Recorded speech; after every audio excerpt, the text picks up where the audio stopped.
Assalamualaikum warahmatullahi wabarakatuh. Waalaikumsalam warahmatullahi wabarakatuh. Selamat pagi dan salam sejahtera bagi kita semua. Yang terhormat Kepala SD Negeri Medan Jati 01 Ibu Abriani SPD MPD, yang kami hormati Bapak Ibu Guru SD Negeri Medan Jati 01 dan tamu undangan yang berbahagia. Puji syukur kehadirat Allah Subhanahu wa Ta'ala atas segala limpahan nikmatnya kepada kita semua, sehingga pada pagi hari ini kita dapat berkumpul di tempat ini dalam keadaan sehat walafiat. Bapak Ibu yang kami hormati, diseminasi modul 1.4 budaya positif oleh Ibu Rosidah SPD SD Negeri Medan Jati 01 JGP Angkatan 9 Kabupaten Cilacap, hari Rabu 25 Oktober 2023 dimulai. Marilah kita awali kegiatan pada pagi hari ini dengan mengucap lafal basmalah bersama. Bismillahirrahmanirrahim. Bapak Ibu yang kami hormati, acara selanjutnya doa bersama yang akan dipimpin oleh Ibu Suti Jatim SPD.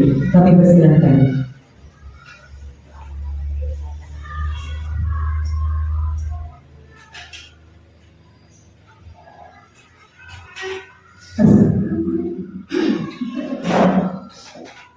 Assalamualaikum warahmatullahi wabarakatuh. Waalaikumsalam warahmatullahi wabarakatuh.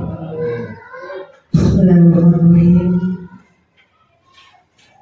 Alhamdulillahirrahmanirrahim. Hamdan syakirin hamdan na'imin hamdan yafina mulka bimasidah. Ya Rabbana lakal hamdu jariyatu masyukan. Allahumma sholli ala sayyidina Muhammad sallallahu alaihi wasallam. Tunjina biha min jamil ahwal wal afat, wa taqdira min jamil hajat, wa tutahhirana min jamil sayyi'at, wa tarfa'uha indaka ala darajat, wa tuballighuna biha aqsal ghayat min jamil khairati fil hayat wa qaddar mamat.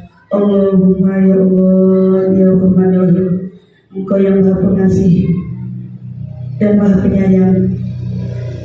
Pada pagi hari ini, hari Rabu tanggal 25 Oktober 2023, bahwa diseminasi modul 1.4 budaya positif yang dilaksanakan oleh Ibu Rosidah pada pagi hari ini dan ibu-ibu semuanya serta bapak-bapak, kami mohon padamu ya Allah, limpahkan kasih sayang-Mu.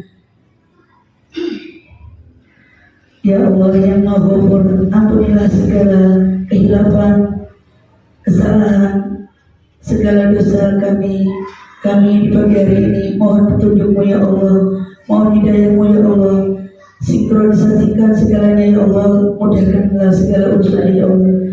Allahumma agrina bil ilmi wa zaina bil hilmi wa agrina bil taqwa wa ja'alna bil afiyah. Rabbana arinal haqqa warzuqna tiba'ah wa arinal batila batila warzuqna ijtinabah. Rabbana taqabbal minna innaka antas samiul alim wa tub 'alaina innaka antat tawwabur rahim.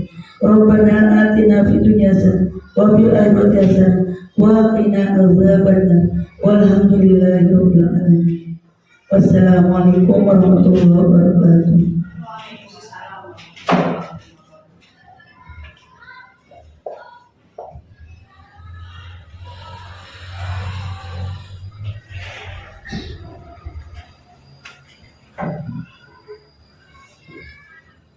Bapak Ibu yang kami hormati, acara selanjutnya sambutan Kepala SD Negeri Medan Jati 01 kepada Ibu Abriani SPD MPD. Kami persilakan.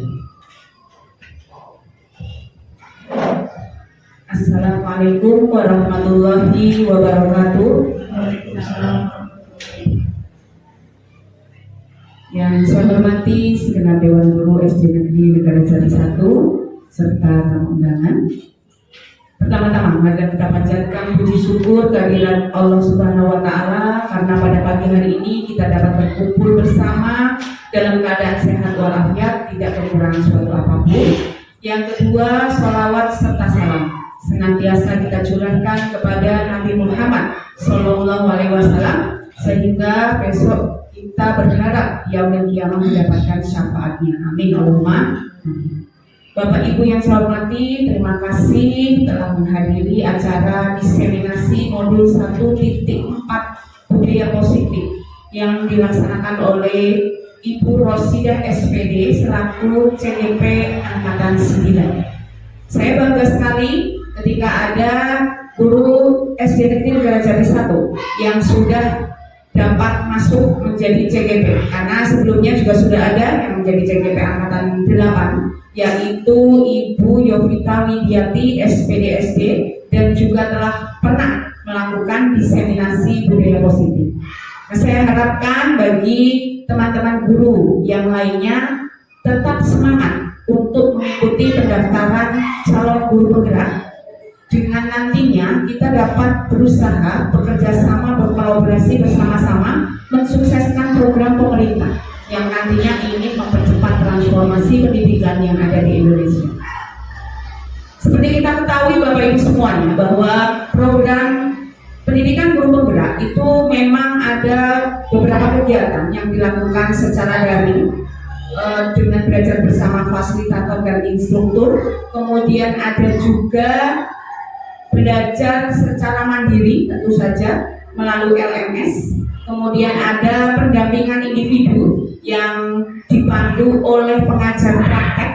Nah, nantinya CGP itu diharapkan setelah belajar bersama-sama itu akan diadakan juga lokal karya 1 bulan sekali, dan selanjutnya mengadakan aksi nyata. Nah, ini adalah salah satu aksi nyata di modul 1.4 untuk pendidikan guru penggerak yang telah dilalui oleh Ibu Rosidah di Angkatan 9. Di modul 1 itu sudah belajar tentang filosofi Ki Hajar Dewantara. Kemudian yang di modul 1.2 telah belajar tentang peran guru penggerak, dan modul 1.3 telah belajar tentang visi guru penggerak, dan ini adalah modul 1.4 tentang budaya positif. Di dalamnya nanti ada beberapa budaya positif yang nantinya akan diseminasikan kepada Bapak Ibu semuanya, sehingga nanti Bapak Ibu semuanya juga tahu apa yang telah dipelajari dalam calon guru penggerak. Bapak Ibu semuanya, bahwa pendidikan guru penggerak itu meningkatkan kompetensi guru, meningkatkan kompetensi diri sendiri yang pertama dengan terus belajar mandiri, mengembangkan kemampuan diri supaya menjadi pribadi yang lebih baik, menjadi pemimpin pembelajaran yang nantinya berpusat pada siswa. Kemudian tugas kedua adalah juga mengembangkan orang lain. Nah, di sini ini adalah tugas kedua, ya, mengembangkan orang lain dengan memberikan atau mengajarkan atau berkolaborasi bersama-sama untuk supaya guru lain itu mengetahui praktek baik yang telah dilakukan CGP, sehingga nantinya Bapak Ibu semuanya juga bisa dapat melaksanakan di SD masing-masing seperti itu. Kemudian saya juga selalu mendukung semua kegiatan CGP, kemudian memfasilitasi baik secara moral dan material. Ya, nantinya kegiatan CGP akan berlangsung selama 6 bulan, dan saya harapkan motivasi dari Ibu Rosidah SPD selalu terus meningkat, ya, tidak boleh putus asa, sehingga nantinya dapat lulus menjadi guru penggerak, dan nantinya dapat bekerjasama dengan guru penggerak yang ada di komunitas Kecamatan Cimanggu untuk bersama-sama mewujudkan pembelajaran yang berpihak pada siswa. Demikian yang dapat saya sampaikan. Nantinya kita akan saling bekerja sama, berkolaborasi dalam diskusi hari ini, sehingga terwujud diseminasi budaya positif yang baik, dan nantinya dapat Bapak Ibu terapkan di kelas masing-masing. Demikian yang dapat saya sampaikan. Terima kasih. Wassalamualaikum warahmatullahi wabarakatuh.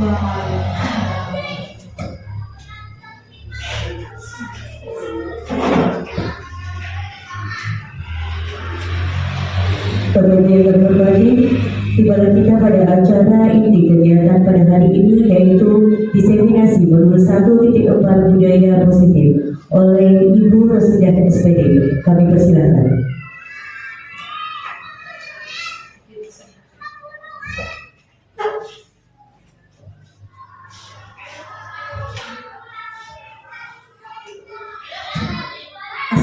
Assalamualaikum warahmatullahi wabarakatuh.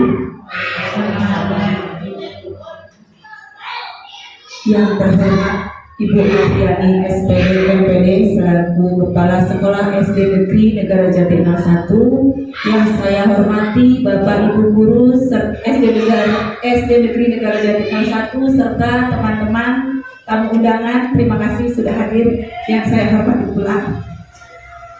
Marilah kita panjatkan puji syukur kepada Allah Subhanahu wa Ta'ala, karena pada kesempatan kali ini kita masih bisa mengikuti diseminasi modul 1.4 ini dalam keadaan sehat walafiat. Mudah-mudahan sampai selesai nanti tidak ada halangan suatu apapun. Tidak lupa sholawat serta salam kita limpahkan kepada Nabi besar kita Muhammad SAW. Mudah-mudahan nanti kita akan mendapat syafaatnya. Allahumma amin. Bapak Ibu yang kami hormati, sebelumnya saya mau mengucapkan terima kasih untuk semua dukungannya, baik dari Ibu Kepala Sekolah, rekan-rekan guru, teman-teman CGP Angkatan 9. Terima kasih sudah mendukung saya selama ini dalam mengikuti pendidikan CGP Angkatan 9. Mudah-mudahan nanti teman-teman yang lain juga yang masih belum lolos akan sama seperti kami bisa mengikuti pendidikan guru penggerak. Untuk Pak Kurniawan mudah-mudahan nanti lolos ya Pak, dan untuk Bu Uci mudah-mudahan lulus juga. Kita sama-sama sukses ya. Kita awali salam dan bahagia. Tidak lupa ini adalah slogan kita, salam dan bahagia. Karena ketika kita sudah bahagia, maka kita akan dengan senang hati mengikuti acara ini. Dan mudah-mudahan nanti apa yang saya sampaikan bisa memberikan manfaat buat teman-teman semua dan bisa diterapkan di kelas masing-masing. Sepertinya ini belum semangat ya Bu? Kalau semangat pagi, bisa semangat pagi, siang, sore, malam, pagi lagi. Karena kita bekerja dari pagi sampai pagi. Semangat pagi, siang, sore, malam, pagi lagi. Mantap. Ya, tepuk tangan buat kita semua. Nah.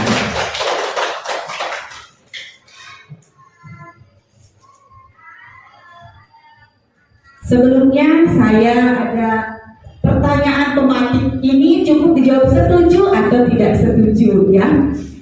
Yang pertama, hukuman dapat mendisiplinkan anak. Setuju atau tidak Bapak Ibu? Setuju? Siapa yang setuju? Apa alasannya? Kalau nggak dihukum mereka keenakan.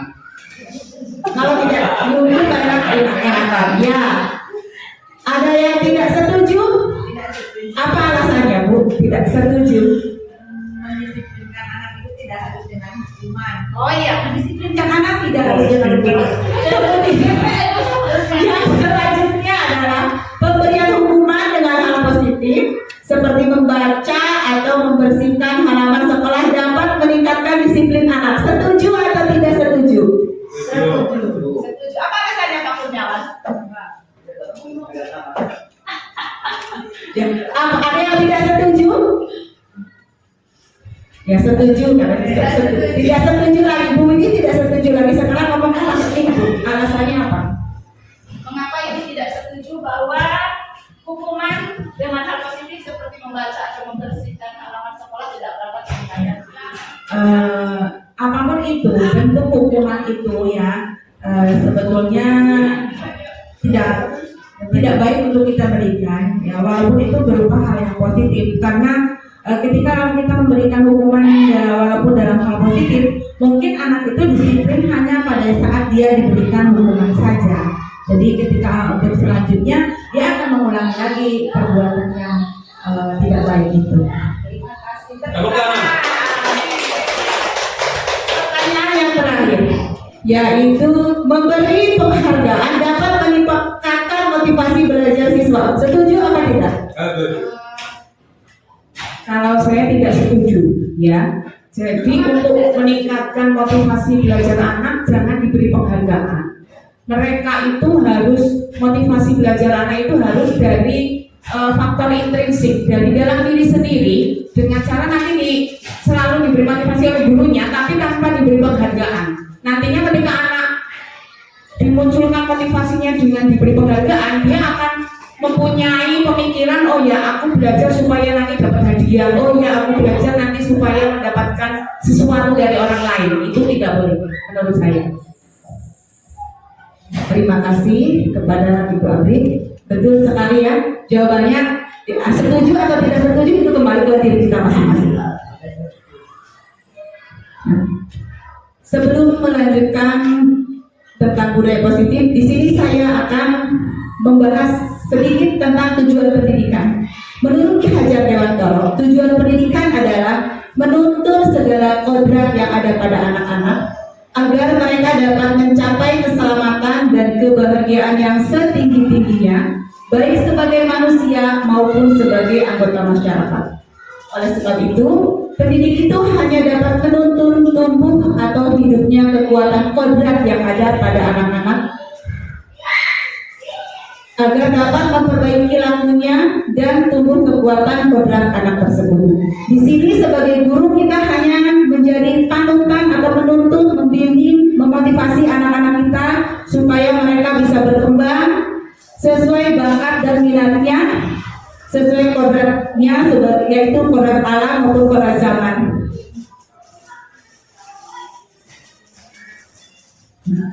Selanjutnya yaitu budaya positif. Mungkin di sini Bapak Ibu sudah sering mendengar yang namanya budaya positif ya. Budaya positif yang seharusnya sudah menjadi kebiasaan di sekolah kita masing-masing. Apa itu budaya positif? Budaya positif itu adalah yaitu nilai dan kebiasaan di sekolah yang berpihak pada murid agar mereka dapat berkembang menjadi pribadi yang kritis, penuh hormat dan bertanggung jawab sesuai dengan profil pelajar Pancasila.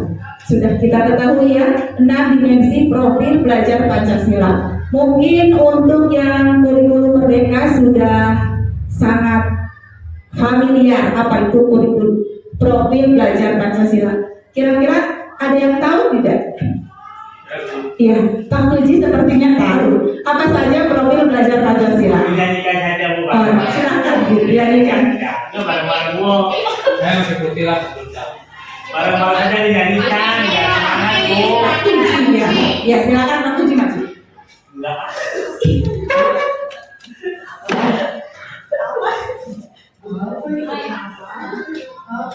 Jadi bareng-bareng saja.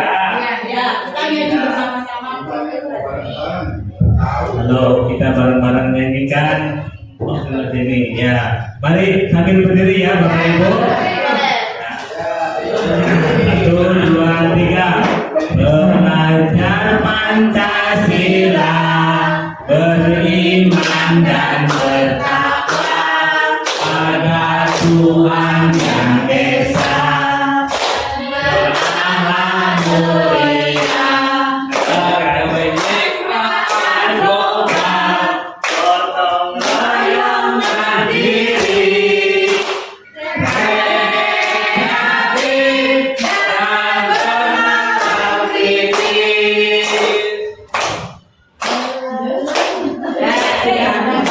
Lagi sekali lagi bersama-sama. Ayo silakan. Belajar Pancasila, beriman dan bertakwa pada Tuhan yang Esa dan berakhlak mulia, berkenindakan global, gotong royong mandiri, kreatif dan bernalar kritis. Terima kasih tepuk tangan luar biasa semua, luar biasa. Bapak Ibu yang saya hormati, di sini konsep utama budaya positif yang akan disampaikan yaitu yang pertama perubahan paradigma belajar, kemudian disiplin positif, motivasi perilaku manusia, hukuman dan konsekuensi, keyakinan kelas, ada kebutuhan dasar manusia, kemudian restitusi, posisi kontrol kita sebagai guru, dan segitiga restitusi. Yang pertama adalah perubahan paradigma belajar. Dalam membangun budaya positif, sekolah dapat menyediakan lingkungan yang positif, aman, dan nyaman agar siswa mampu berpikir, bertindak, dan mencipta dengan merdeka, mandiri, dan bertanggung jawab. Disiplin ini sangat berkaitan dengan kontrol guru terhadap siswa ya. Terkadang kita ini ingin menciptakan budaya positif, tapi kita lupa sebagai kontrol kita sebagai guru itu apa. Nanti kita akan mempelajari kontrol guru itu apa. Gitu ya. Nah, di sini ada permainan mengepakkan tangan. Anda dan teman Anda akan melakukan kegiatan cobalah buka. Di sini misalkan ada si A dan si B. Kalau si A-nya kira-kira kalau di sini siapa si A-nya? Ayah. Ya, misalkan si A-nya Bu Uci ya. Ya, Bu Uci. Tugas Anda adalah mengepakkan salah satu tangan Bu Uci. Nah, Bu Uci coba bayangkan bahwa Bu Uci menyimpan sesuatu yang sangat berharga dalam kepalan tangannya. Kemudian Anda sangat menjaga benda tersebut dengan sekuat tenaga karena begitu pentingnya untuk kehidupan Anda. Nah, tugas si B, siapa tugas B-nya? Oh ya, Pak Topik di sini sebagai tugas si B yang akan mencoba dengan segala cara untuk membuka kepalan tangan Bu Uci. Boleh dengan membujuk, merayu. Kalau tidak bisa dibuka, menghardik, mengintimidasi, memarahi, menggoda juga boleh. Menggelitik, bahkan menawari Anda, bahkan menawari uang atau imbalan agar kepalan tangan itu terbuka. Kita coba simulasikan ya. Silakan Pak Taufik mencoba merayu Bu Uci bagaimana caranya supaya diberi uang.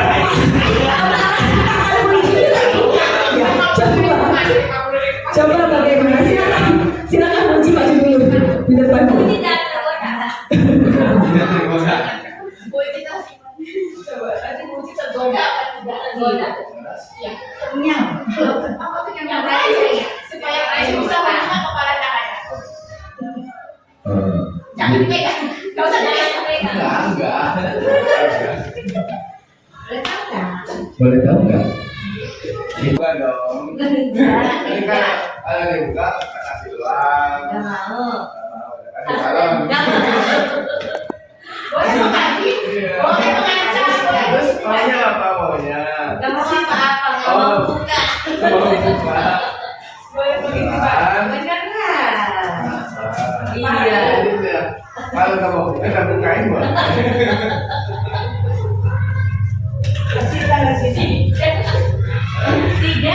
Tidak mau. Harus mau. Ya nggak mau. Tangannya sakit kayak gitu terus loh. Mau tangannya kayak gitu terus. Kamu nggak mau ya dibuka. Ya nggak mau.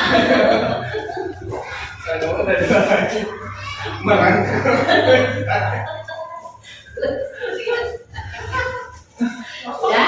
Ya, tidak mungkin tidak mau dibuka. Tidak boleh dibuka.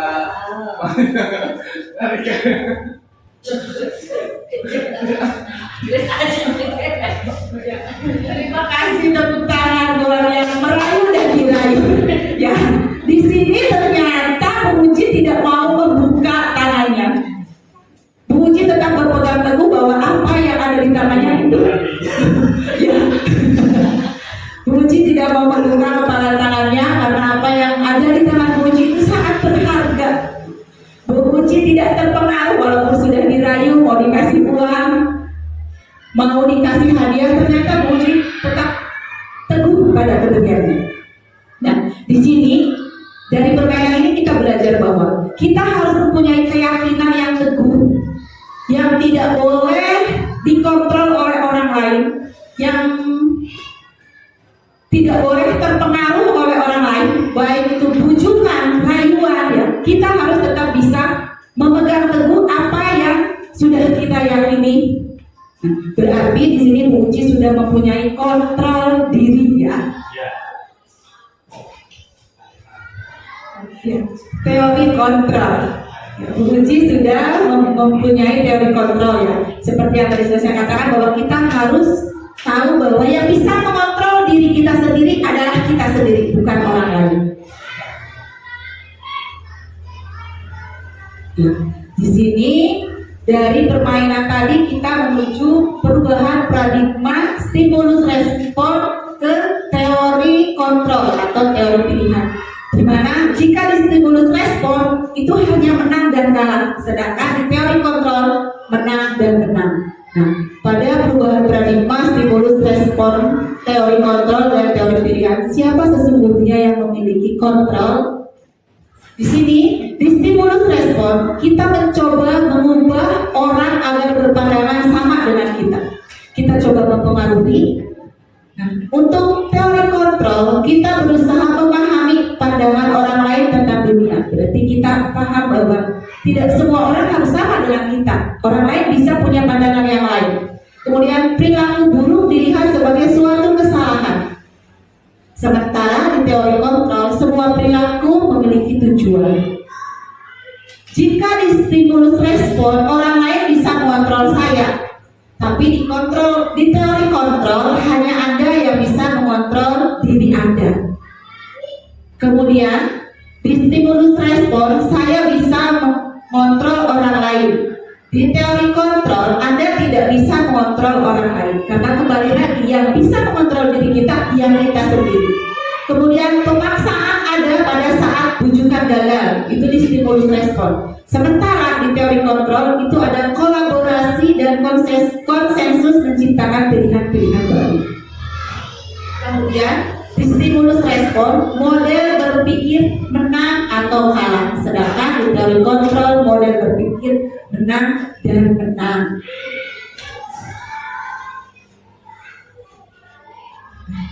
Tadi kita sudah membahas sedikit tentang disiplin positif. Ini kembali kita ke pembahasan disiplin positif. Apa sih disiplin positif? Disiplin itu apa makna disiplin?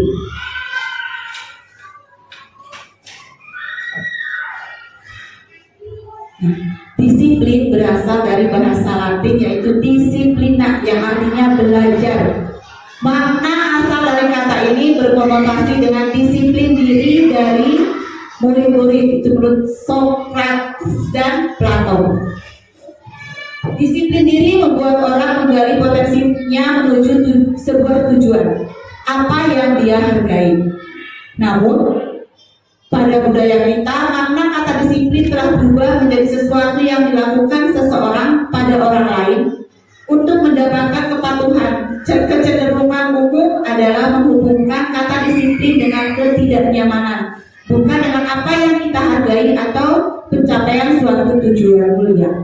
Selama ini kita tahunya disiplin itu ya mematuhi aturan. Kadang kita ketika orang tidak mematuhi aturan dianggap tidak disiplin, gitu ya. Dari disiplin positif kita menuju nilai-nilai kebajikan. Nilai-nilai kebajikan universal. Nilai-nilai kebajikan adalah sifat-sifat positif manusia yang merupakan tujuan mulia yang ingin dicapai setiap individu. Nilai-nilai tersebut bersifat universal dan lintas bahasa, baik suku bangsa, agama maupun latar belakang. Setiap perilaku atau perbuatan memiliki suatu tujuan, itu menurut Dr. William Glasser pada teori kontrol.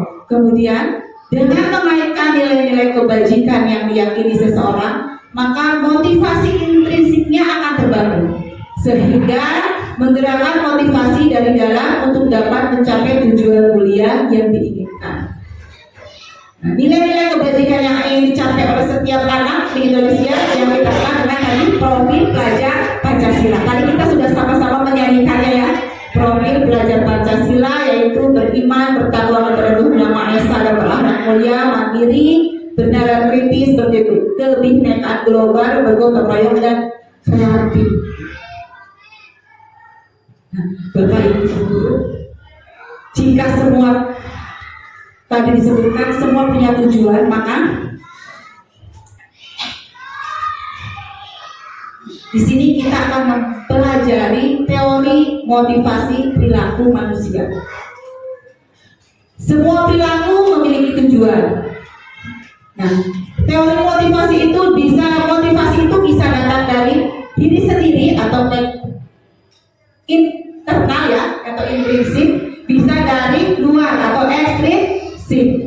Dari sini di motivasi ekstrinsik yaitu biasanya motivasi itu dilakukan untuk menghindari ketidaknyamanan atau karena takut adanya hukuman, maka apa yang akan terjadi apabila saya tidak melakukannya, gitu ya. Berarti itu motivasinya dari luar, hanya takut dihukum atau karena merasa tidak nyaman. Kemudian ada lagi motivasi ekstrinsik yang kedua yaitu untuk mendapatkan imbalan dari orang lain atau institusi. Motivasi itu jika untuk mendapatkan hadiah atau pujian bisa jadi itu merupakan motivasi ekstrinsik. Sedangkan kalau motivasi intrinsik itu tujuannya untuk disiplin positif, yaitu untuk menghargai diri sendiri. Saya akan menjadi orang yang seperti apa bila saya melakukannya. Itu dari motivasi dari diri sendiri, intrinsik ya.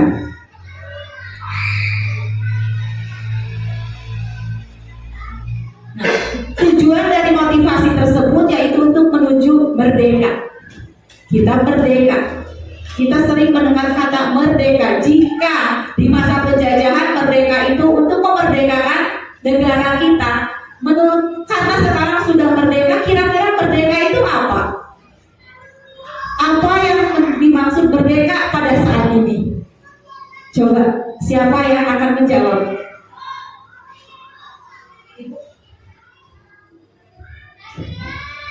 Menurut saya, merdeka saat ini itu yang pertama memang tidak dijajah oleh bangsa lain. Pertama itu ya. Yang kemudian kita dapat berkreasi, melakukan sesuatu tanpa dipaksa orang lain. Yang penting masih dalam aturan yang berlaku seperti ini.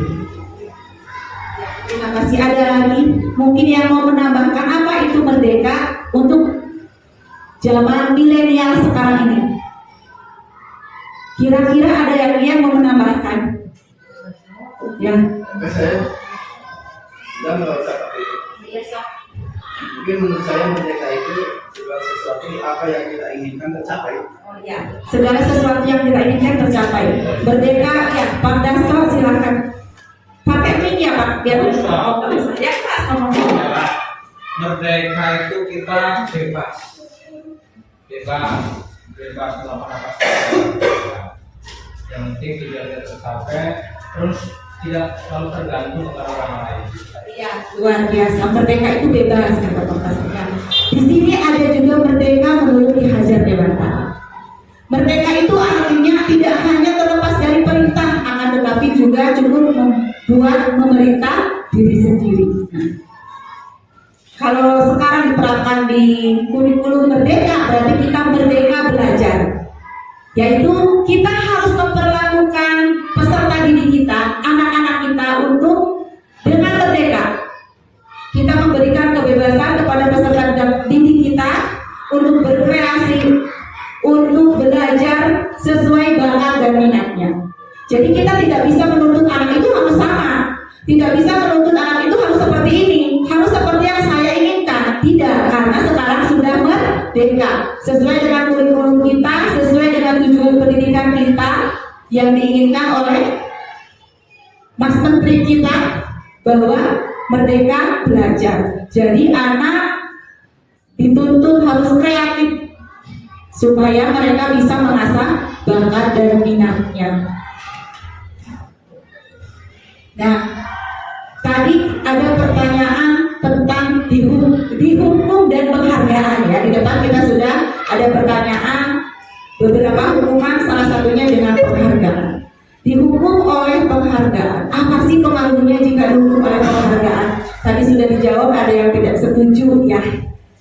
Ini efek atau kalau pengaruh dihukum oleh penghargaan. Yang pertama yaitu pengaruh jangka pendek dan jangka panjang. Terus penghargaan menghukum.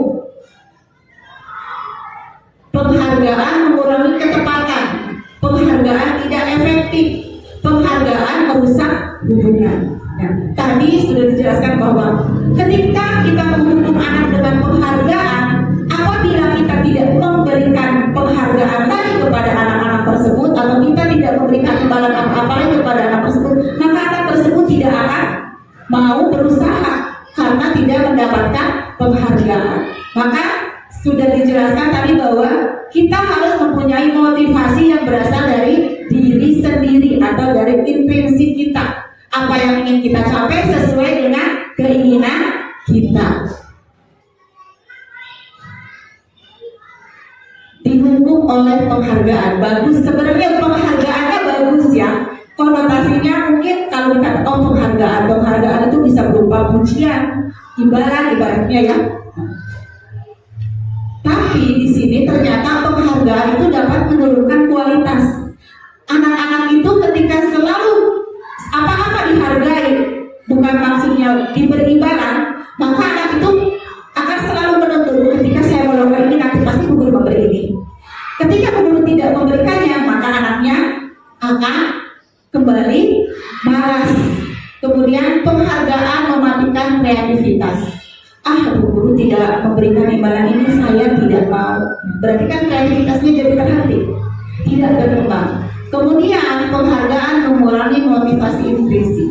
Jadi karena penghargaan itu sifatnya motivasi ekstrinsik, maka tidak ada keinginan dari diri sendiri. Bentuk program kebajikan atau apresiasi, kita harus selalu mengapresiasi, mengakui ya, kita perlu mengapresiasi anak didik kita. Beri pengakuan secara khusus, beri pengakuan secara pribadi, dan semua apresiasi murid, semua murid itu berhak mendapatkan pengakuan atau apresiasi dari kita. Tidak ada murid yang diistilahkan dia tidak bisa, dia tidak mampu, dia ibaratnya kurang dihargai. Semua murid-murid kita adalah sama. Kemudian beri pengakuan secara konsisten dan fokus pada prosesnya. Nah, di sini ada contoh pengakuan atau apresiasi kebajikan. Seperti misalkan kemarin saya perhatikan, misalkan Pak Tuji ya, menurut saya Pak Tuji. Kemarin saya perhatikan Pak Tuji datang, bukan Pak Tuji ya, kalau kemarin saya perhatikan Mas Tuji datang lebih awal ya, luar biasa. Gitu kan, itu adalah suatu pengakuan dari gurunya, padahal tadinya dia malas. Dia suka datang terlambat. Ketika dia datang lebih awal, diberikan penghargaan, itu akan membekas di hati si anak itu ya. Kemudian misalkan saya menghargai, terima kasih untuk, jangan lupa kita selalu mengucapkan terima kasih kepada anak-anak kita ya. Nah itu akan sangat berefek pada dan akan sangat membekas di hati anak-anak tersebut. Nah itu nilai kebajikannya itu bisa berupa rasa empati yang besar, kemudian sebagai bentuk kepedulian dan rasa tanggung jawab. Membahas tentang hukuman ya, hukuman dengan penghargaan. Di sini ada hukuman atau konsekuensi. Kita akan membahas tentang hukuman atau konsekuensi. Hukuman, ketika mencatat 100 kali dalam buku kalimat saya tidak akan terlambat lagi karena terlambat ke sekolah, itu kira-kira hukuman atau konsekuensi? Hukuman. Dan lari mengelilingi lapangan basket 2 kali karena terlambat hadir di sekolah. Kemudian menggantikan kertas tugas teman yang telah dicoret-coret. Ya, kemudian membersihkan tumpahan air di meja tulis karena tersenggol pada saat belajar. Lari mengelilingi lapangan basket 2 kali karena terlambat 10 menit untuk pelajaran PJOK.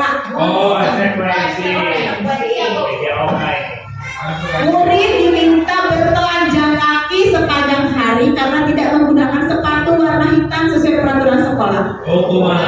Ya, ternyata di sini Bapak Ibu guru sudah pada pintar ya, sudah tahu, sudah membedakan mana hukuman dan mana konsekuensi. Betul sekali, tadi mencapai 100 kali di dalam buku itu adalah hukuman. Kemudian lari mengelilingi lapangan basket juga hukuman. Menggantikan kertas tugas teman yang telah dicoret-coret adalah konsekuensi. Membersihkan tumpahan air di meja tulis karena tersenggol pada saat belajar, konsekuensi. Lari mengelilingi lapangan basket 2 kali karena terlambat 10 menit, konsekuensi. Murid diminta bertelanjang kaki sepanjang hari karena tidak menggunakan sepatu warna hitam adalah hukuman. Ini tadi ada sama-sama lari, tapi bentuknya berbeda. Kalau lari yang di atas itu tidak ada hubungannya dengan pelajaran ya, dengan kedisiplinan.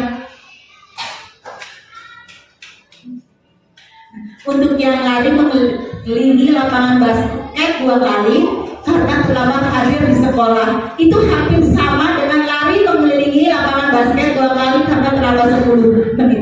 Ini berbeda antara yang satu hukuman, yang satu konsekuensi. Ada yang tahu bedanya apa? Ada yang tahu? Ya, silakan Bang Puji. Kalau yang pertama, itu kan lari mengelilingi lapangan basket 2 kali karena terlambat hadir di sekolah. Ini bukan konteks pelajaran PJOK.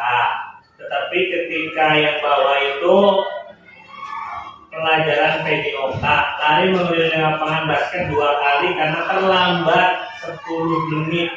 Nah, di situ ada konteks pendidikannya, yaitu untuk pemanasan. Oh iya, terima kasih. Tepuk tangan buat Pak Puji, luar biasa. Terima kasih betul sekali ya. Karena di sini tadi konteksnya yang berbeda. Nah, di sini ada hukuman. Apa sih bedanya hukuman dengan konsekuensi? Kalau hukuman sesuatu yang menyakitkan harus terjadi. Karena hukuman itu akan menyakiti, tidak hanya menyakiti fisik tapi juga bisa menyakiti hati anak. Kalau konsekuensi sesuatu harus terjadi seperti tadi, karena dia terlambat pelajaran PJOK, maka dia harus mengelilingi lapangan. Kemudian membuat anak sakit fisik maupun hati dalam jangka waktu yang lama.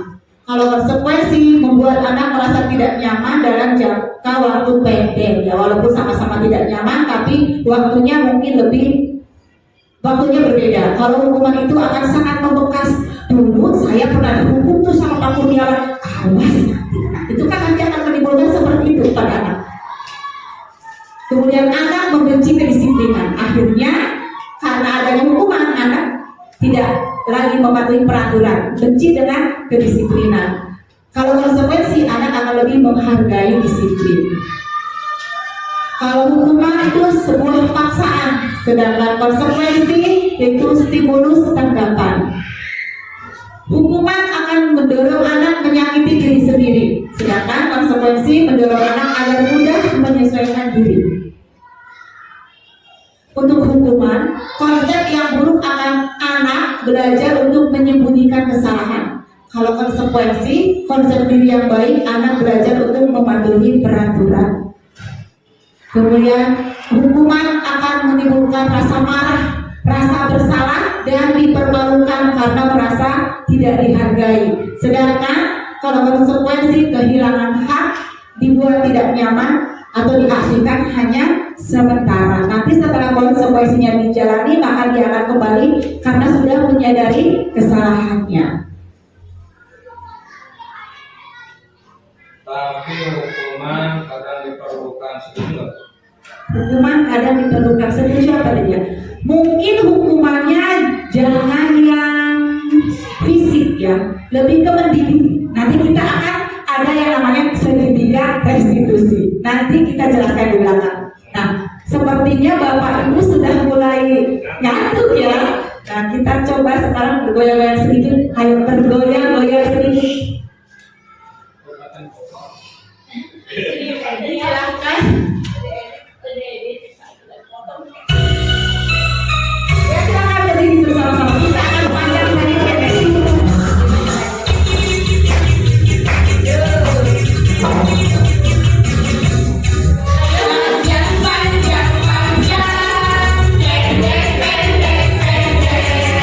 Panjang, panjang, panjang.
Kita harus tetap semangat dari pagi sampai pagi lagi.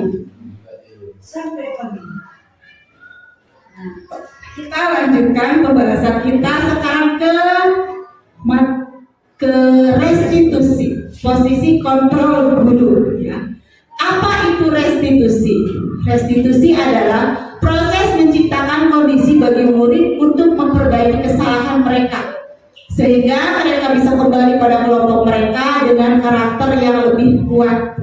Restitusi juga merupakan proses kolaboratif yang mengajarkan murid untuk mencari solusi untuk masalah mereka dan membantu murid berpikir tentang orang seperti apa yang mereka inginkan atau yang menjadi tujuan kuliahnya dan bagaimana mereka harus memperlakukan orang lain. Nah, itu menurut dosen ya.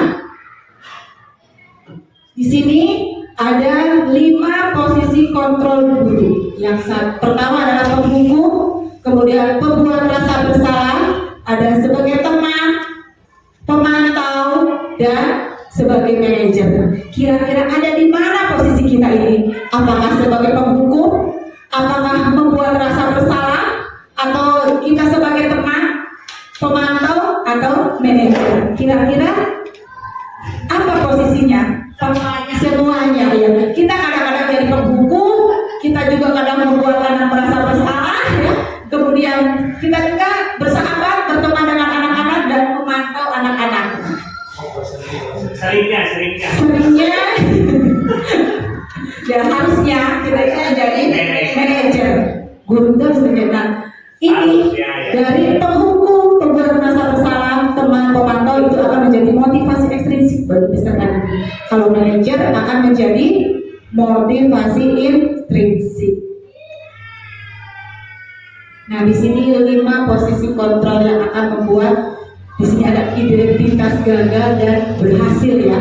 Ketika menjadi penghukum atau pembuat orang bersalah, maka akan membuat identitas gagal. Nah, penghukum itu biasanya akan menghardik, marah-marah, menunjuk-nunjuk ya. Kalau kamu tidak ini, kalau kamu tidak itu, nah itu adalah penghukum. Kira-kira pernah tidak seperti itu? Pernah, iya. Saya juga pernah ya. Kalau misalkan anak salah sedikit dimarahin, itu ada penghukum. Kemudian yang kedua membuat orang merasa bersalah. Dia akan berceramah dan akan mengatakan seharusnya kamu jangan seperti ini ya. Kan guru malu nanti dimarahin sama kepala sekolah. Itu kan anak jadi, aduh bu guru jadi malu ya gara-gara saya. Kan anak kan merasa bersalah. Kemudian yang selanjutnya yaitu identitas berhasil atau sukses ya. Tetapi ini adalah kontrol dari luar, yaitu sebagai teman atau juga sebagai pemantau. Ketika sebagai teman akan membuatkan anak-anak itu akan seperti teman, diperlakukan seperti teman, membuat alasan-alasan untuk muridnya, misalkan ayolah lakukan demi ibu, masa gak kasihan sama ibu. Nah itu sebagai teman tentu saja akan luluh ya, karena kita itu teman gitu maksudnya. Kemudian sebagai pemantau, hanya memantau. Jadi tadi apa peraturannya? Nah itu hanya pemantau saja. Kemudian ini ada identitas berhasil atau sukses. Ini adalah kontrol diri, menghargai diri sendiri, yaitu sebagai manajer. Kita bisa mengajukan pertanyaan apa yang sudah kita yakini, misalkan apa yang bisa dilakukan untuk memperbaiki kesalahan ini. Nah itu adalah sebagai manajer. Nah hasilnya akan, kalau penghukum akan membuat anak itu berontak, atau mungkin bisa juga menyalahkan orang lain, bahkan bisa berbohong. Nah untuk yang merasa bersalah, hasilnya akan anak-anak itu akan menyangkal, berbohong ya. Kalau sebagai posisi teman, anak-anak akan ketergantungan kepada gurunya. Apa-apa tergantung gurunya. Kemudian kalau pemantau akan menyesuaikan diri bila diawasi. Ketika diawasi dia akan mematuhi kalau peraturan. Kalau tidak diawasi ya dia akan seenaknya. Kemudian untuk manajer hasilnya akan menguatkan pribadi.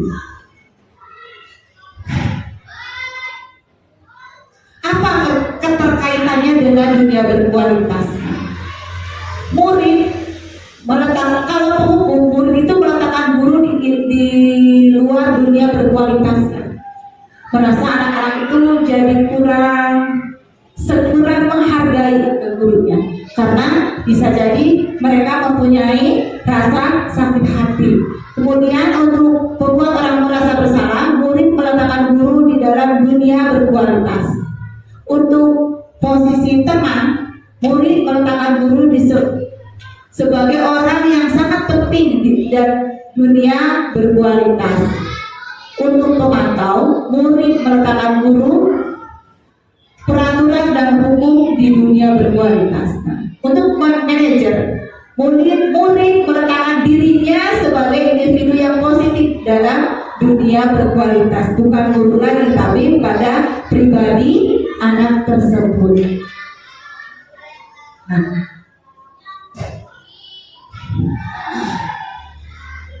selanjutnya tadi yang sudah kita bahas ya, hukuman, ada hukuman, konsekuensi, dan restitusi. Hukuman dan konsekuensi tadi sudah kita bahas. Hukuman akan membuat identitas gagal, kemudian konsekuensi dan restitusi akan membuat identitas sukses.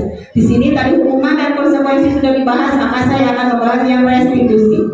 Restitusi merupakan sebuah pilihan, menguatkan untuk murid atau anak dalam jangka waktu panjang. Nah, dalam restitusi, si korban akan mendapatkan gantinya. Murid atau anak akan mendapatkan penguatan. Dalam restitusi, masalah akan terpecahkan. Murid belajar bertanggung jawab untuk perilakunya, fokus pada pemecahan masalah dalam jangka waktu panjang. Kemudian dalam restitusi akan ditanya, apa yang kamu yakini? Apa yang bisa kamu lakukan untuk memperbaiki masalah ini? Nah, nanti bisa murid akan berusaha memperbaiki dirinya. Murid juga akan menghormati dirinya dan orang lain. Nah, maka restitusi akan menciptakan disiplin positif. Ada 9 ciri-ciri restitusi, yaitu bukan untuk menebus kesalahan, namun untuk belajar dari kesalahan. Kedua yaitu memperbaiki hubungan. Yang ketiga, tawaran bukan paksaan. Restitusi menuntun untuk melihat ke dalam diri. Kemudian restitusi mencari kebutuhan dasar yang menjadi tindakan. Restitusi diri adalah cara yang paling baik. Restitusi fokus pada karakter bukan tindakan. Restitusi juga fokus pada solusi. Dan restitusi mengembalikan murid yang berbuat salah pada kelompoknya. Dalam restitusi itu tujuan utamanya adalah untuk memecahkan masalah ya, sehingga nanti murid bisa memperbaiki diri dan memperbaiki kesalahannya. Kita lanjutkan ke keyakinan kelas. Keyakinan kelas itu apa? Ada yang sudah pernah membuat keyakinan kelas? Sepertinya Budi sudah pernah ya, karena di CGP angkatan 8 dituntut harus membuat keyakinan kelas. Keyakinan kelas itu adalah nilai-nilai kebajikan atau prinsip-prinsip universal yang disepakati bersama secara universal lepas dari perbedaan agama, suku, negara, dan bangsa ya. Menurut dosen, suatu keyakinan akan lebih memotivasi seseorang dari dalam atau intrinsik. Seseorang akan lebih bersemangat untuk menjalankan keyakinannya daripada hanya sekedar mengikuti sebuah peraturan. Nah, beda antara keyakinan dan peraturan ya. Nah, peraturan tadi ada yang tahu tidak sebelumnya perbedaan peraturan dengan keyakinan? Mungkin ada yang bisa menjelaskan apa itu peraturan dan apa itu keyakinan? Ada yang mau mencoba? Bu, ini mungkin perbedaan peraturan dengan keyakinan?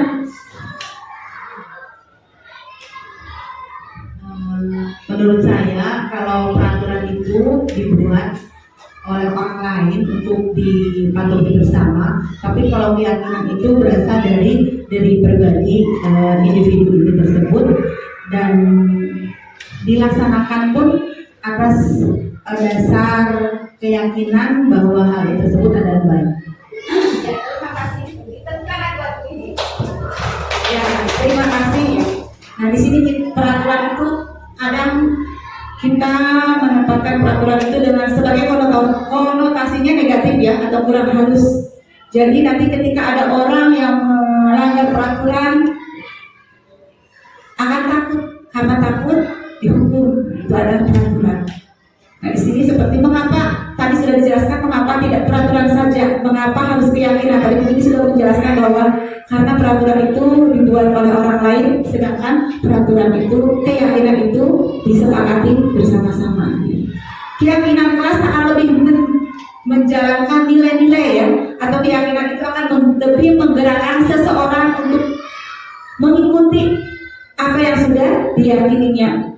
Jadi jika peraturan itu motivasinya dari luar, maka keyakinan kelas itu motivasinya adalah dari diri sendiri atau dari intrinsik.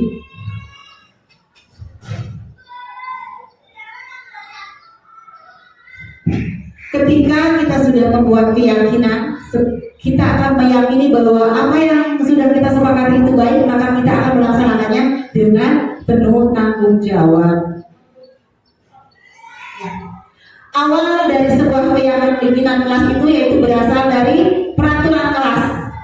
Misalkan kalau peraturan itu kan tidak boleh, dilarang ya.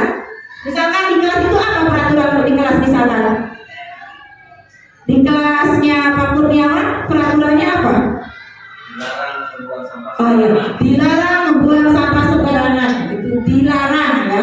Dilarang itu merupakan kalimat negatif. Nah, dalam keyakinan kelas ini akan bersifat positif, yaitu dilarang membuang sampah sembarangan. Mungkin kalimat positifnya adalah membuang sampah pada tempatnya atau menjaga kebersihan kelas. Nah, itu akan terdengar lebih enak, lebih positif. Nah, dari lingkungan yang positif itu, dari keyakinan kelas itu akan menciptakan lingkungan yang positif. Ketika sudah tercipta lingkungan yang positif, maka akan melahirkan yang namanya budaya positif.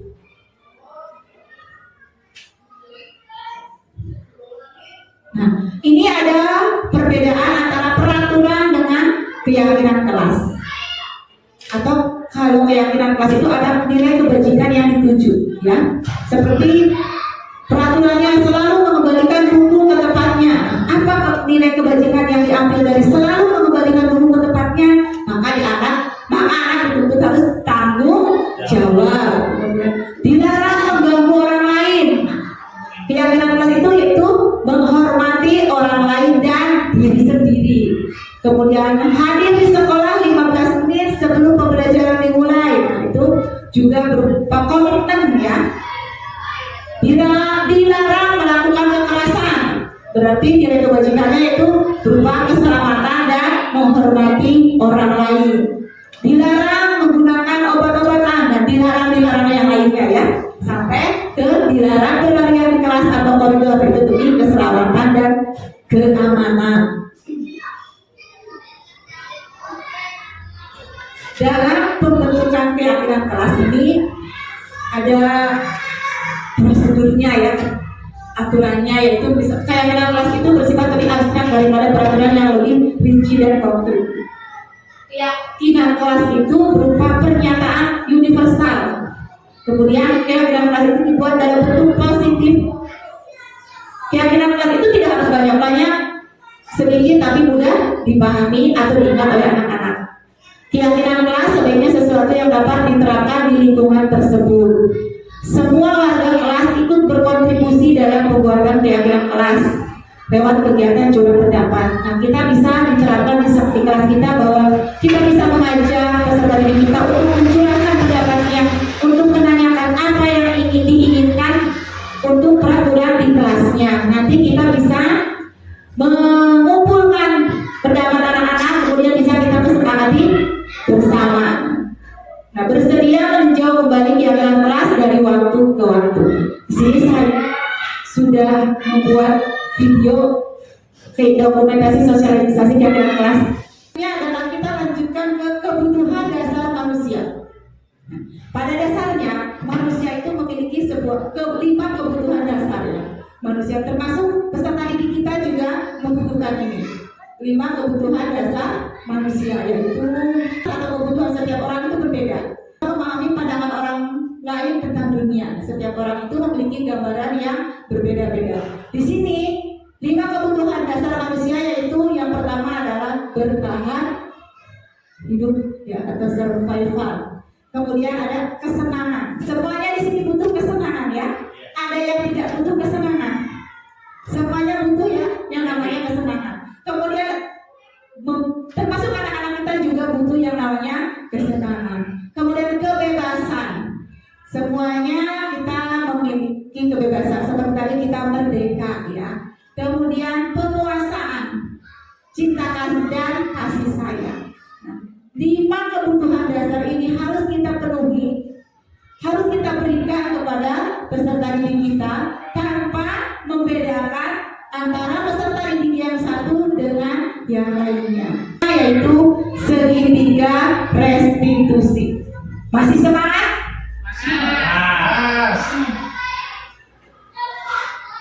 Segitiga restitusi ya. Proses tadi sudah sedikit dijelaskan di depan restitusi itu apa, dan segitiga restitusi itu proses menciptakan kondisi bagi murid untuk memperbaiki kesalahan mereka sehingga mereka bisa kembali pada kelompok mereka dengan karakter yang lebih kuat.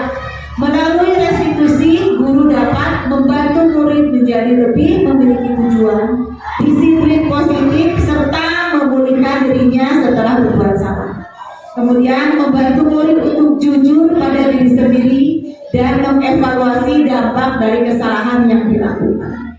Yang selanjutnya yaitu memberikan penawaran, bukan sebuah paksaan. Nah, ini adalah segitiga restitusi yang harus kita lakukan. Ada yang pertama adalah menstabilkan identitas. Nah, kemudian validasi tindakan yang salah dan menanyakan keyakinan kelas. Pada tahapan menstabilkan identitas, kita bisa misalkan jika anak bersalah itu tidak apa-apa. Kemudian kita juga bisa, tidak ada manusia yang sempurna.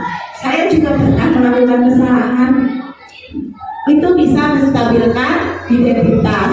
Kemudian untuk tahapan validasi tindakan yang salah, kita tanyakan alasan kepada anak mengapa mereka melakukan kesalahan itu ya. Kamu pasti punya alasan mengapa melakukan kesalahan itu. Kamu patut bangga pada dirimu sendiri karena kamu telah melindungi sesuatu yang penting buatmu. Itu merupakan tindakan validasi yang salah, validasi tindakan yang salah. Kemudian ada menanyakan keyakinan kelas. Karena kita sudah membuat keyakinan kelas, kita bisa menanyakan kepada peserta didik kita apa yang kita percaya sebagai kelas atau keluarga, misalkan apa nilai-nilai umum yang telah kita sepakati, atau bisa jadi kamu mau jadi orang yang seperti apa. Itu bisa kita tanyakan kepada peserta didik kita ketika kita melakukan segitiga restitusi. Di sini saya juga sudah mencoba menerapkan segitiga restitusi pada peserta didik.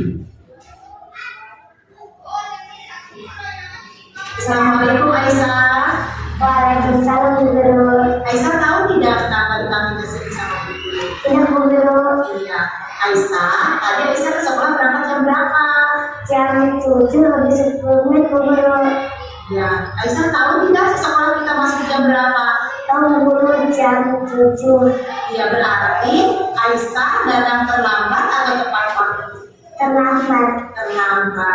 Aisyah tahu tidak terlambat itu perbuatan yang baik atau tidak baik? Tidak baik. Tidak. Terlambat itu perbuatan tidak baik ya? Ya. Ya Aisyah, tidak apa-apa. Semua orang pasti beridentitas ya. Guru juga pernah melakukan kesalahan, tapi di sini guru tidak ingin mencari siapa yang salah, tapi mencari solusi supaya Aisyah tidak terlambat lagi. Sekarang boleh Aisyah cerita kenapa Aisyah datang terlambat? Karena saya bangun kesiangan Bu. Selama kesiangan. Saya tidur larut malam Tadi malam tidur jam berapa? jam 9. Oh, tadi malam Aisyah tidur jam 9. Nah, jam 9 itu belajar atau mainan? Karena dulu sebelum saya nonton TV sama keasikan main HP.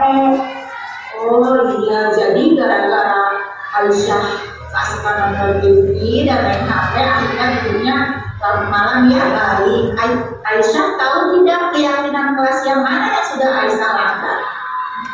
Disiplin dan tepat waktu guru. Iya, disiplin dan tepat waktu. Saya yakin tidak kalau disiplin itu penting untuk kita. Iya guru. Tidak, disiplin itu penting untuk kita. Iya guru. Sekarang apa yang akan Aisyah lakukan supaya Aisyah tidak datang terlambat lagi?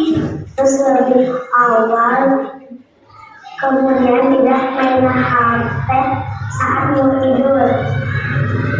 Selain itu apa lagi? Memasang alarm Bu.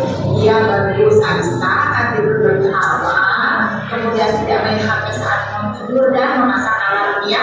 Kira-kira kapan Aisyah akan melakukan itu? Mulai nanti guru. Iya, mulai nanti Aisyah akan melakukan perubahan ya, Ya. supaya lebih disiplin lagi. Guru yakin Aisyah bisa menjadi lebih baik, lebih disiplin, bisa ya? Bisa. Iya, terima kasih Aisyah. Guru. Waalaikumsalam. Silakan Nah, itu tadi adalah video penerapan segitiga restitusi ya. Di sini dalam penerapan segitiga restitusi ini anak diberi kesempatan untuk menyelesaikan masalahnya.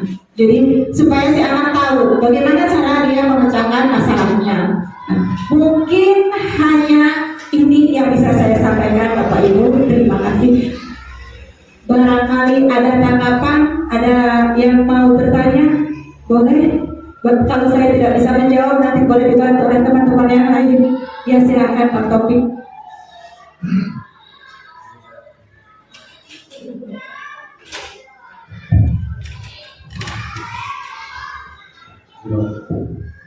Terima kasih kepada narasumber. Mungkin di sini saya bertanya. Pertanyaan saya mungkin sedikit panjang ya.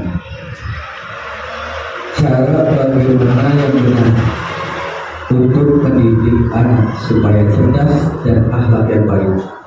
Karena yang saya alami waktu ke waktu mengikuti zaman semakin canggih, tetapi kecerdasan anak dengan tanda kutip tanpa alat dan sopan santun itu berkurang.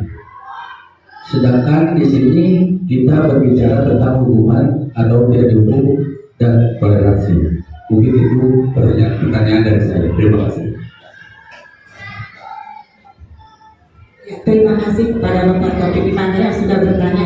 Bagaimana cara mendidik anak supaya intinya supaya anak memiliki karakter yang baik. Disinilah perlunya disiplin budaya positif.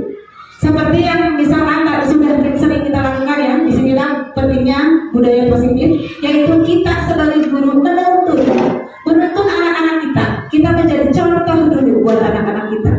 Misalkan hal kecil saja, untuk karakter anak dari sopan satu, kita mengenal dengan 6S ya, senyum, salam, sapa, sopan, santun. Nah, di sini untuk mengajarkan anak sopan santun itu kita tidak hanya ngomong, kamu harus sopan, kamu harus santun, tapi kita mengajarkan kepada anak-anak kita menuntut. Seperti misalkan kita bertemu, kita bersalaman. Kemudian kita bertemu dengan kita lewat di depan anak-anak, kita sopan gitu maksudnya. Nah, mungkin untuk perkembangan zaman yang semakin canggih, anak-anak semakin kurang memiliki karakter yang baik ya.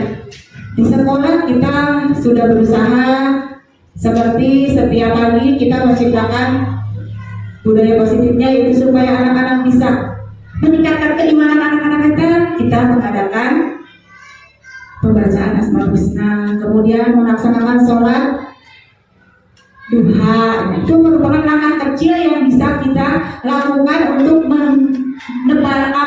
untuk meningkatkan keimanan anak-anak kita. Nah, ketika anak-anak kita sudah beriman, sudah tahu membedakan mana yang baik, mana yang jelek, maka karakter anak itu akan terbentuk.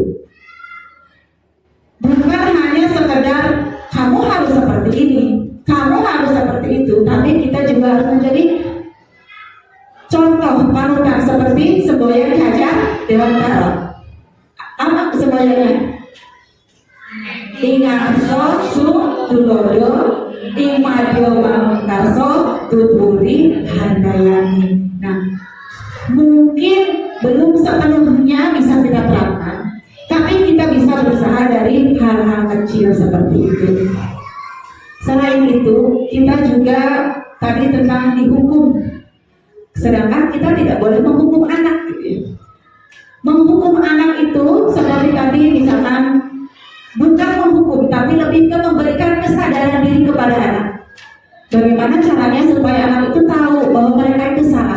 Maka kita bisa melakukan seperti tadi segitiga restitusi, yaitu pendekatan. Kita panggil anak tersebut, kita tanya apa alasannya, gitu ya. Jadi jangan langsung menyalahkan anak seketika, tapi kita coba memanggil anak kita duduk berdua, kita curhat lah, gitu ya.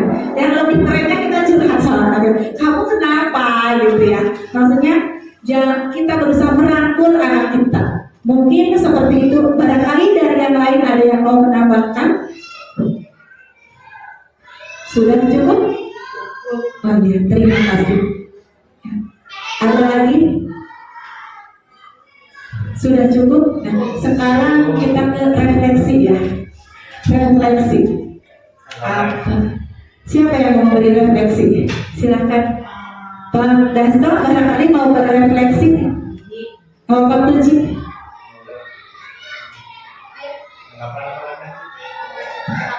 Refleksi boleh, tanggapan boleh, dua-duanya boleh.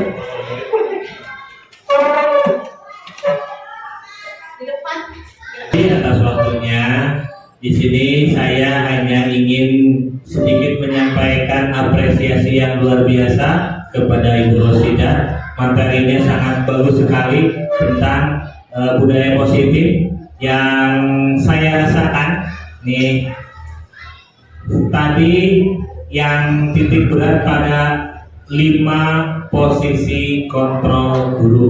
Nah, itu sangat mengena sekali gitu. Karena yang pertama penghukum, pembuat rasa bersalah sebagai teman, pemantau dan manajer. Masing-masing itu memiliki kekurangan ya.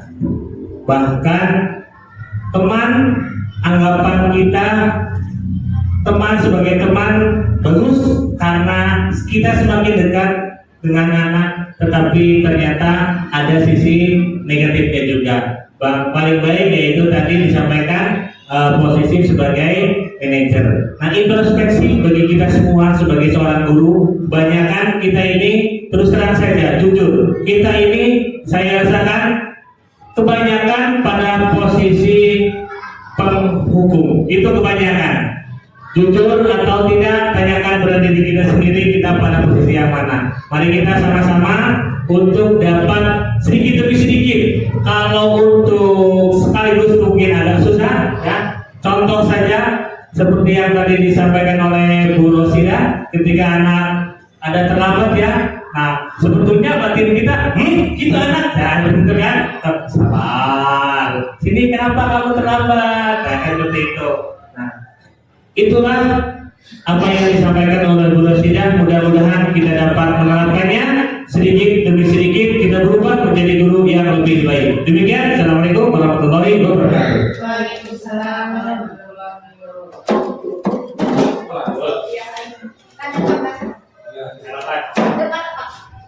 Tanggapan dari sini saja.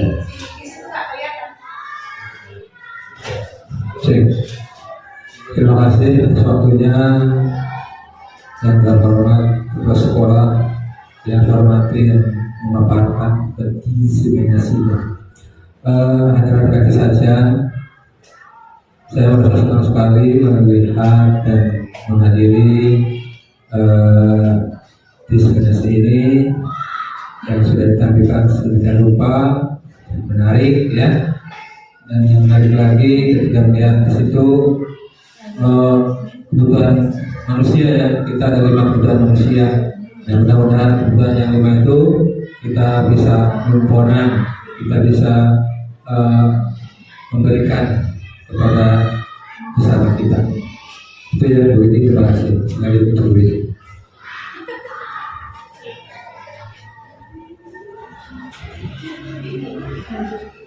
Ya, saya memberikan apresiasi yang sangat luar biasa kepada Ibu Rosida atas pemaparan diseminasi budaya positifnya. Harapan kami semoga dari diseminasi ini bisa membawa perubahan yang lebih baik, khususnya untuk SD kita, SD Negara Jatim 01 tersebut. Terima kasih.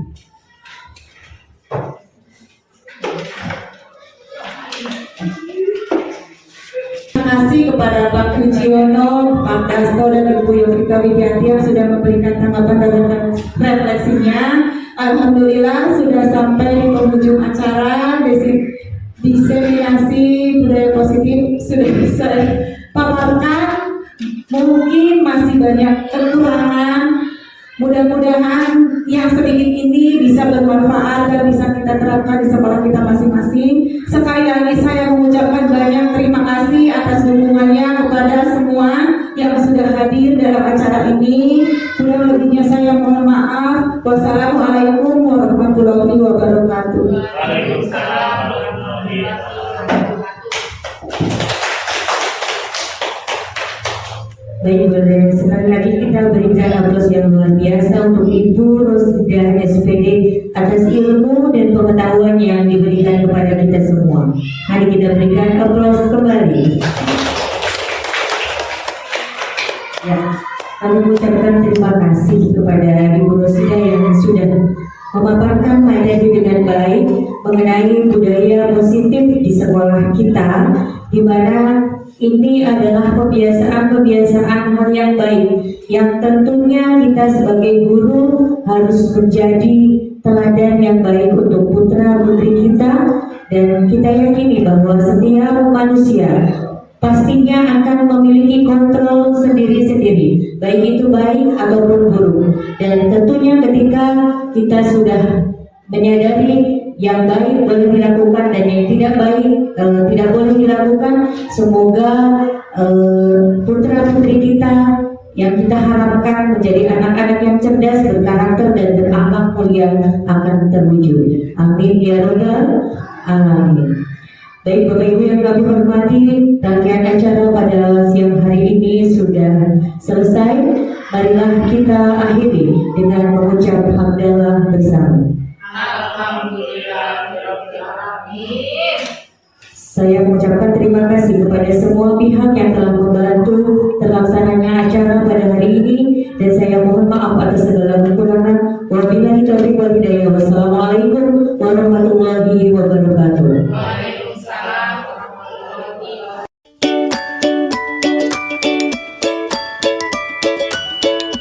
Assalamualaikum warahmatullahi wabarakatuh.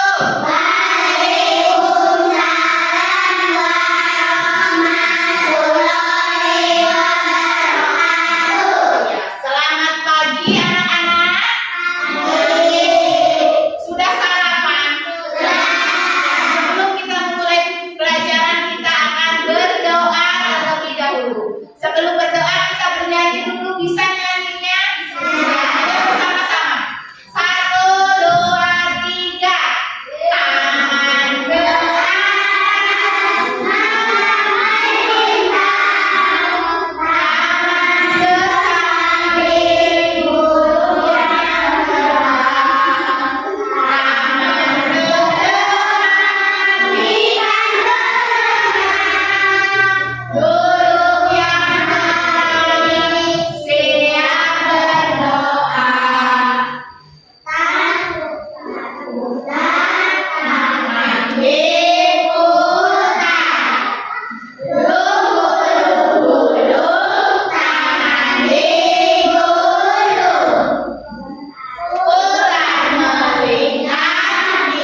ya. Nah, itu adalah sebuah aturan. Aturan itu harus kita patuhi. Pintar sekali. Aturan itu harus kita patuhi. Nah, ketika membuat aturan di sekolah, kalian diajar tidak? Ketika membuat peraturan di sekolah, kalian diajar tidak? Tidak, karena aturan itu sudah dibuat dari dulu ya. Ketika kalian belum masuk sekolah. Nah, sekarang bedanya dengan keyakinan. Nah, sekarang bedanya dengan keyakinan kelas yaitu kita bersama-sama menyepakati sebuah aturan di dalam kelas yang harus kita patuhi, dan ketika kita melanggarnya maka akan mendapatkan yang namanya konsekuensi. Ketika kamu melanggar aturan maka kamu akan diberi apa? Ketika melanggar aturan kamu akan diberi hukuman. Beda antara hukuman dengan konsekuensi ya. Kalau hukuman kalian belum menyepakati. Tapi kalau konsekuensi kita sudah menyepakati bersama-sama bahwa kita punya keyakinan kelas yang harus kita sepakati. Jadi sekarang coba ya kalian tuliskan di kertas yang tadi sudah Guru bagikan ya. Ya, Guru tadi sudah bagikan kertas. Kalian coba tuliskan keyakinan kelas apa yang ingin kalian sepakati. Peraturan-peraturan kelas seperti apa yang kalian inginkan ya. Silakan ditulis dulu. Peraturannya nulis. Silakan ditulis dulu.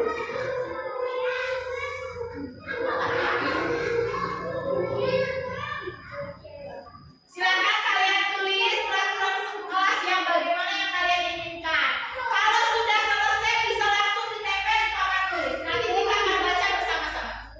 Iya, silakan ditempelkan di papan tulis. Ya, yang sudah jangan berebut, antri. Di situ di bawah namanya Amin. Biar tempat habis tempat. Hei, anak-anak sebelah sini. Yuk, yang sudah betul. Nggak apa-apa yuk.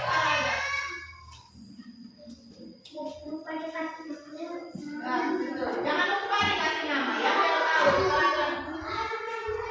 Ya, silakan dikasih nama dulu. Ya, silakan. Taruh di sini nggak apa-apa. Di sini nggak apa-apa. Balik. Coba tulis lagi di balik ya.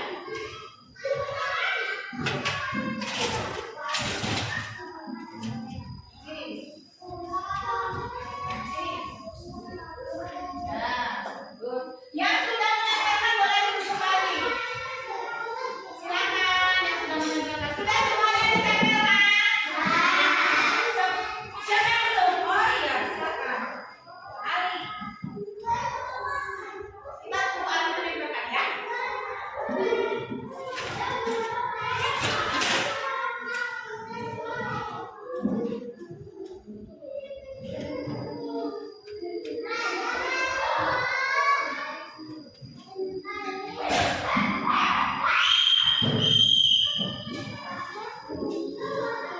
Semuanya ditempel ya.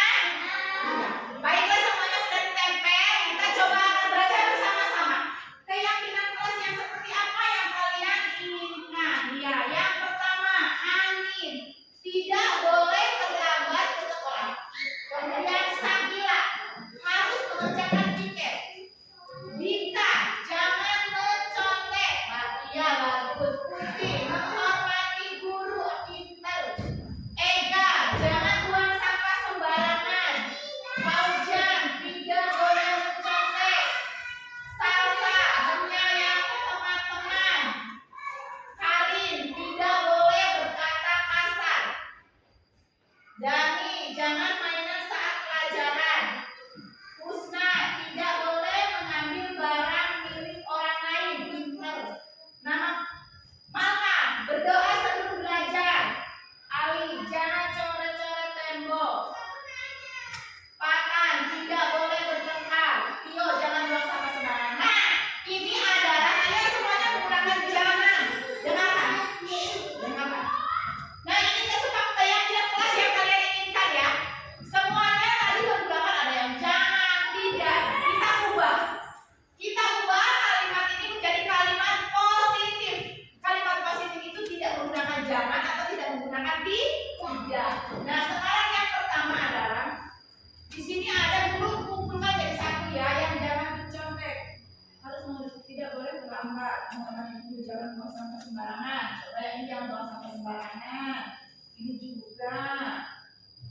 Tidak boleh berkata kasar, berarti sama tidak boleh disama dengan menyayangi teman.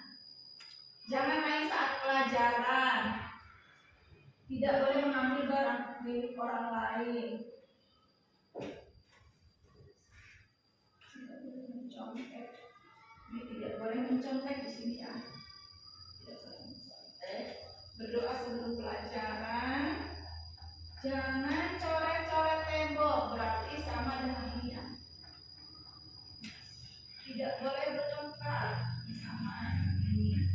Jangan main saat pelajaran.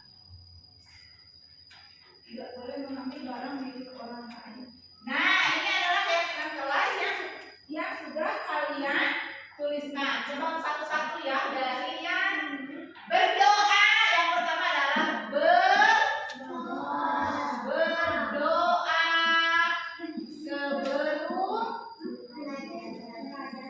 sebelum pelajaran saja apa sesudahnya juga berdoa? Berarti berdoa sebelum dan sesudah pelajaran.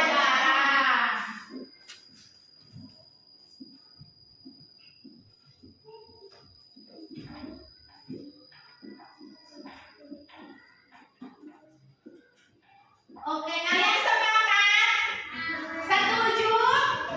Setuju di kelas kita ada peraturan berdoa sebelum dan sesudah pelajaran. Setuju tidak? Yang kedua, tidak boleh terlambat ke sekolah. Yang tidak boleh terlambatnya berangkat sekolah saja atau pulang sekolah juga tidak boleh terlambat. Iya, berarti belajar dan pulang sekolah tepat waktu.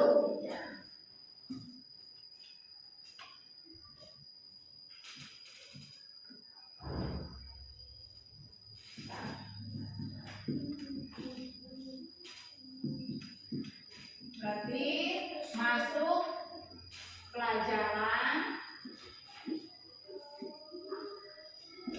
sekolah dan masuk dan pulang sekolah tepat waktu. Masuk dan pulang sekolah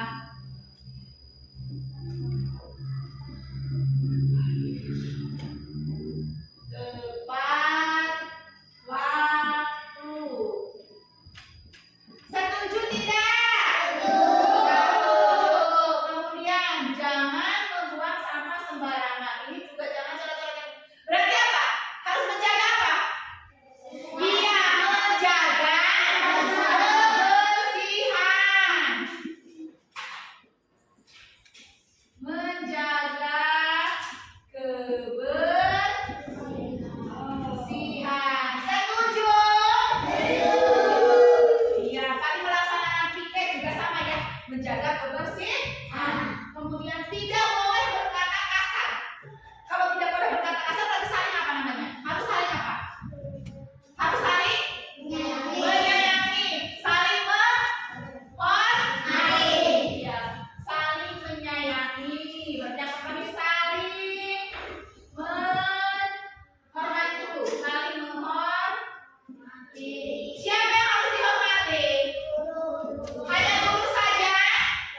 dengan menjawab.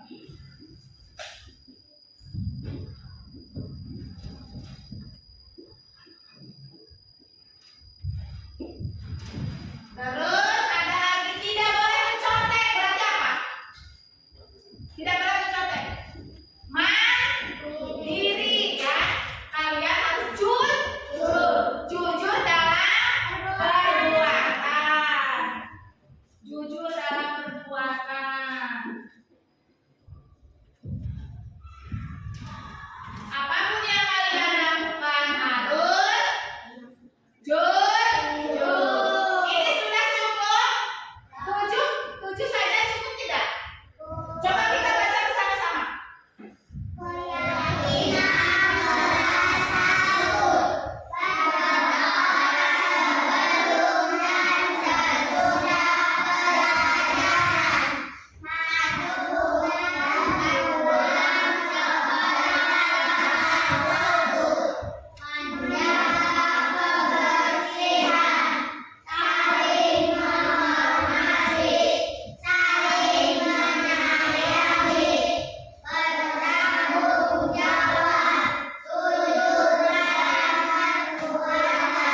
Ini adalah keyakinan kelas kita. Kalian setuju?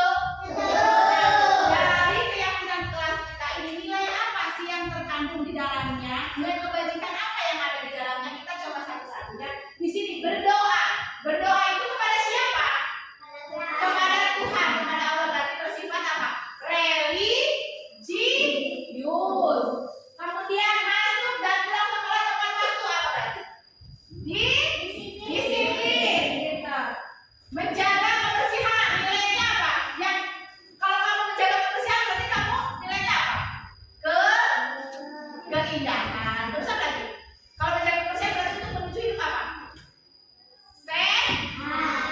Kesehatan, keindahan. Terus saling menghormati, saling menyayangi itu berarti apa nilainya? Saling menghargai. Ya. Bertanggung jawab, jujur dalam perbuatan berarti harus jujur. Nah ini adalah keyakinan-keyakinan kelas yang tadi kalian sudah tuliskan dan kalian setuju kita akan sepakati bersama-sama. Jadi nanti ketika kamu berangkat sekolah kamu harus tepat waktu.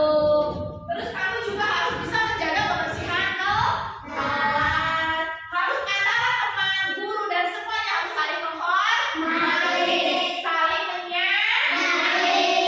Kemudian kamu harus bertanggung jawab.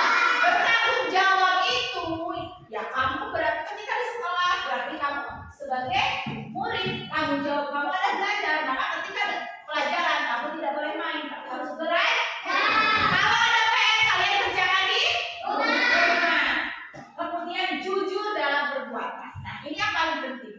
Jujur. Apapun yang kamu lakukan, maka kamu harus jujur. Salah satunya tidak boleh mencontek, tidak boleh mengambil barang milik orang lain. Nah, tidak boleh ya. Sudah paham? Sudah sepakat? Oke, baiklah. Sebelum kita akhiri ya, kita akan tepuk hebat. Tahu tidak tepuk hebat seperti apa? Tepuk hebat. Aku hebat. Kamu hebat. Semua hebat. Keren. Keren. Hebat. Lagi ya. Tepuk hebat. Kamu hebat. Salah lagi. Tepuk hebat. Aku hebat. Kamu hebat. Sama hebat. Keren. Keren. Hebat. Iya, tangan buat kita. Iya. Terima kasih anak-anak yang hebat ya. Karena kita sudah cukup hebat, maka kita semua adalah orang hebat.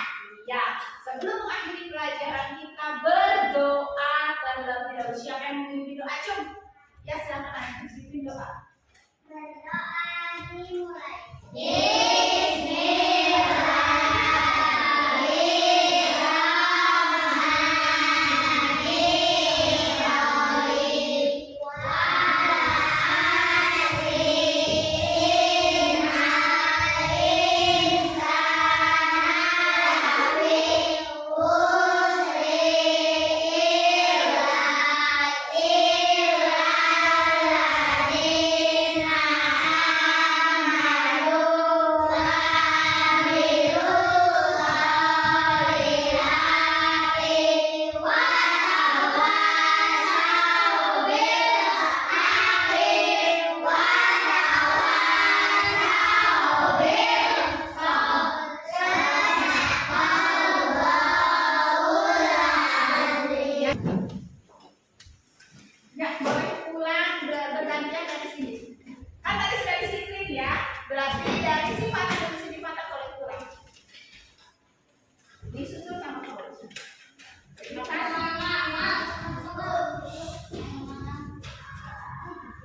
Assalamualaikum warahmatullahi wabarakatuh. Saya dari kelas 1. Saya senang sekali membuat keyakinan kelas karena keyakinan kelas membuat saya lebih disiplin. Wassalamualaikum warahmatullahi wabarakatuh. Waalaikumsalam warahmatullahi wabarakatuh. Saya Anin kelas 1. Saya suka sekali membuat keyakinan kelas karena keyakinan kelas membuat kita bertanggung jawab. Wassalamualaikum warahmatullahi wabarakatuh.